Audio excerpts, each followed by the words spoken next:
ছাত্ৰ-ছাত্ৰীসকল তোমালোকৰ যিটো গুণোৎসৱ হ'ব প্ৰথম পৰ্যায়ৰ হৈ গৈছে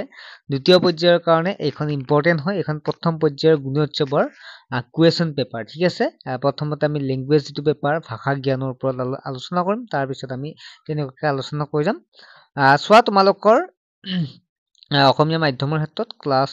4ৰ কাৰণে ঠিক আছে ছাত্ৰ-ছাত্ৰীসকল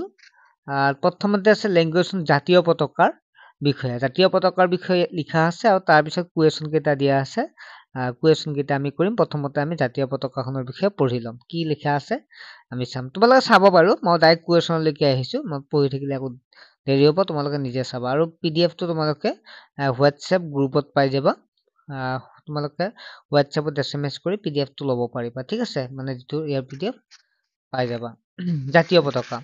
1947 চনৰ 15 আগষ্টত ভাৰতে ইংৰাজ শাসনৰ পৰা স্বাধীনতা লাভ কৰিছিল ভাৰতে স্বাধীনতা লাভ কৰাৰ দিনাই প্ৰথমবাৰৰ বাবে নতুন দিল্লীত জাতীয় পতাকা উত্তোলন কৰা হৈছিল 15 আগষ্ট আৰু 26 জানুৱাৰী প্ৰতি বছৰে জাতীয় পতাকা উত্তোলন কৰা হয় ভাৰতৰ জাতীয় পতাকাখন আৰ্হি তৈয়াৰ কৰিছিল পিংগালী ভেংকায়া নামৰ এজন স্বাধীনতা সেনানীয়ে তিনি বৰণীয় জাতীয় পতাকাৰ তিনিটা ৰঙৰ তাৎপৰ্য আছে পতাকাখনৰ ওপৰৰ ৰং সাহস আৰু ত্যাগৰ প্ৰতীক ঠিক আছে কি কৈছে ওপৰৰ গেৰুৱা ৰংটো কি হৈছে সাহস আৰু ত্যাগৰ প্ৰতীক মাজৰ বগা অংশ সত্য আৰু শান্তিৰ প্ৰতীক তলৰ সেউজীয়া অংশ মাটিৰ উৰ্বৰতা আৰু সমৃদ্ধিৰ প্ৰতীক বগা অংশত অশোক চক্ৰ 24ডাল দণ্ড থাকে জাতীয় পতাকাৰ দিশ আৰু প্ৰস্থৰ নিৰ্দিষ্ট দৈৰ্ঘ্য আছে ইয়াৰ অনুপাত হৈছে 3:2 জাতীয় পতাকাখনত খাদী কাপোৰেৰে প্ৰস্তুত কৰা হয় জাতীয় পতাকাখন উত্তোলন কৰাৰ কিছুমান নিয়ম আছে ভাৰতৰ ৰাষ্ট্ৰীয় উৎসৱৰ দিনা পতাকা উত্তোলন কৰাৰ বিপৰীতে জাতীয় শোকৰ দিনত পতাকাখন অৰ্ধনমিত কৰি ৰখা হয় সূৰ্য উদয় হোৱাৰ পিছত জাতীয় পতাকা উত্তোলন কৰা হয় সূৰ্য অস্ত যোৱাৰ ঠিক আগে আগে এই পতাকা অৱনমিত হয় কৰা হয় জাতীয় পতাকাখনৰ সকলোৱে সন্মানীয় ইয়াক অসন্মান কৰা লোকক আইনমতে দণ্ডনীয় জাতীয় পতাকাক সন্মান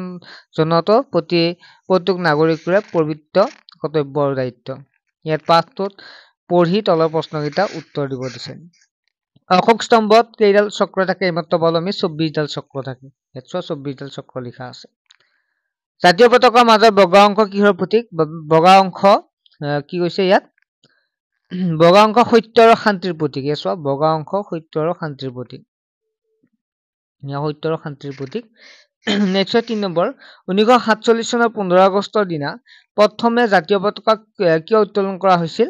15 আগষ্টত ভাৰতে ইংৰাজ শাসনৰ পৰা স্বাধীনতা লাভ কৰাৰ বাবে তলত দিয়া কোনটো উদয় শব্দৰ বিপৰীত শব্দ সেইটো হৈছে অস্ত পতাকাখন সকলোৰে বৰ সন্মানীয় এই বাক্যটোত থকা বিশেষ্য পদটো কোনটো বিশেষ্য পদটো হৈছে পতাকাখন নেক্সট হৈছে মানৱতা ঠিক আছে মানৱতাৰ ওপৰত দিয়া আছে তোমালোকে নিজে পঢ়ি চাবা পঢ়ি থাকিলে ভিডিওটো দীঘলীয়া হয় মই দীঘলীয়া কৰিব মন নাই কাৰণ তোমালোকৰ কি আছে প্ৰশ্নখিনি মেইন প্ৰশ্নখিনি বুজি পালে হ'ল ঠিক আছে আৰু যদি পিডিএফটো লাগে হোৱাটছএপত SMS কৰিবা জাষ্ট এটাই SMS কৰিবা যে ক্লাছ 4ৰ গুণোৎসৱৰ পিডিএফটো লাগে তেতিয়াহ'লে তোমালোকক ডাইৰেক্ট পিডিএফটো দি দিয়া হ'ব ঠিক আছে কিন্তু এনেকৈ SMS কৰিব ক্লাছ 4ৰ গুণোৎসৱৰ পিডিএফটো লাগে বুলি দিলে হ'ল মনুৰ দেউতাকৰ নাম কি আছিল মনুৰ দেউতাকৰ নাম আছিল মোহন হাজৰিকা গতিকে দিটো হ'ব শুদ্ধ উত্তৰ ঠিক আছে দেউতা নাৰ্ছিং হোমত থাকোতে মনুৰ দিনটো ক'ত কটাবলগীয়া হৈছিল দেউতাৰ দোকানত চোৱা ইয়াত দেউতাক নথকা বাবে সেইকেইদিন মনুৱে দেউতাকৰ দোকানত বহিব লগা হৈছিল ঠিক আছে ক'ত বহিবলৈ দোকানত মনুলৈ খোৱা বস্তু কোনে আনিম বুলি কৈছিল ইয়াত চোৱা ইয়াত কোন দি আছিল মনুলৈ খোৱা বস্তু কোনে আনিব খুজিছিল ইয়াত চোৱা দিনটো থাকি সন্ধিয়া অকলে তোমালোকে পঢ়িছিলে গমে পাবা তাৰ ইয়াত চোৱা ইয়াত কি আছে বিদ্যালয়ৰ পৰা মনুৰ বিভিন্ন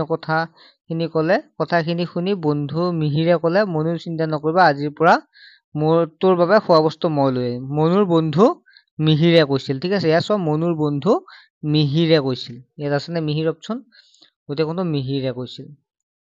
মনুৰ দেউতা কিয় নাৰ্ছিং হোমত আছিল চোৱা ইয়াত চোৱা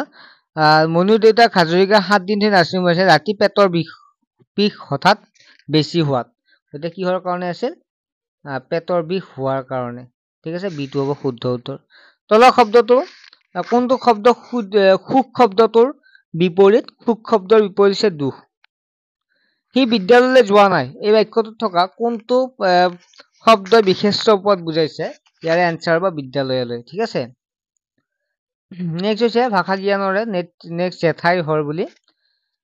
ইয়াত ধুনীয়াকৈ দিয়া আছে প্ৰশ্নখিনিলৈ আহিছো জেঠাই হৰৰ পূব দিশত কি আছে জেঠাই হৰৰ পূব দিশত চোৱা পূব দিশত আছে ভঁৰাল হৰটো ঠিক আছে গতিকে ভঁৰাল হ'ব এনসাৰ কিশোৰে আবেলি ক'ত খেলিছিল কিশোৰে আবেলি ইয়াত আছে আমি চাই দি আছো বাৰু তোমালোকক চোৱা জেঠাইকৰ হৰৰ সন্মুখত এখন চোতাল আছে চোতালত কি হৈছিল চোতালখনত হালধীয়া কৰবিৰে ডাল ভৰি আছে পূব দিশত হৰটোৰ কাষতে এজোপা ডাঙৰ শেৱালি গছ আছে চৰা হৰৰ কাষতে নয়নতৰা জবা ফুল সৰু সৰু পখিলাবোৰ উৰি ফুৰে পিছফালে বাৰীত আম জাম বগৰী আৰু জাহাজী কল আছে পকা ফলবোৰৰ তল ভৰি সৰি থাকে হৰা ফলবোৰ কিশোৰে বুটলি আনে ৰাতিপুৱা শুই উঠি কিশোৰে পিছফালে বাৰীলৈ যায় আগফালে এটা ডাঙৰ পুখুৰী আছে জেঠাইকৰ ল'ৰা নৱৰ সৈতে সি মাছ ধৰে হৰৰ পিছফালে হৰৰ চৌপাশে পৰিৱেশটো তাৰ বৰ ভাল লাগে জেঠাইকৰ হৰ বাঁহ বেতেৰে নিৰ্মিত হৰটোৰ বেৰবোৰ সৰু সৰু খিৰিকী আছে হৰৰ আগফালে আৰু পিছফালে দুখন বাৰাণ্ডা আছে পিছফালে বাৰাণ্ডাৰ কাষত ঢেঁকী আছে আবেলি কিশোৰে হৰৰ চোতালত কি কৰে চোতালত বল খেলে হয় নহয় মানে চোতালত খেলে ইয়াত চোৱা আবেলি ক'ত খেলে কিশোৰে আবেলি ক'ত খেলে চোতালত খেলে কিশোৰ জেঠাইকৰ হৰলৈ কিয় আহিছিল গৰম বন্ধৰ কিশোৰ কি হৈছে প্ৰশ্নটো আকৌ চাওঁ গৰম বন্ধত কিশোৰৰ হৰত থাকি আমনি লাগিছিল সেইবাবে গৰম বন্ধত ঘৰত থাকি আমনি লগাৰ বাবে তলৰ কোনটো ডাঙৰ শব্দটোৰ বিপৰীত শব্দ ডাঙৰ মানে সৰু ডাঙৰৰ ওলোটাটো সৰু বিপৰীতটো কিশোৰৰ বেয়া লাগিবলৈ ধৰিলে এই বাক্যটো বিশেষ্য পদ কোনটো কিশোৰ হ'ব নামমাত্ৰ যেতিয়া নাম বুজাই তেতিয়াহ'লে বিশেষ্য পদ আমি লেংগুৱেজ পেপাৰখন নেক্সট ভিডিঅ'ত তোমালোকক দি দিম অতি শীঘ্ৰে দি দিম নেক্সট লেংগুৱেজ 2 বা তেনেকুৱা বাকীখিনি তোমালোকে চেনেলটো ছাবস্ক্ৰাইব কৰি ৰাখিবা ঠিক আছে আৰু তোমালোকৰ যদি A+ পাব বিচাৰা তোমালোকৰ বিদ্যালয়খনক পোৱাব বিচাৰে তেতিয়াহ'লে তোমালোকৰ বন্ধু বৰ্গলৈকেও শ্বেয়াৰ কৰি দিবা ঠিক আছে PDF টো লাগিলে তোমালোকে হোৱাটছএপত SMS কৰিবা বাই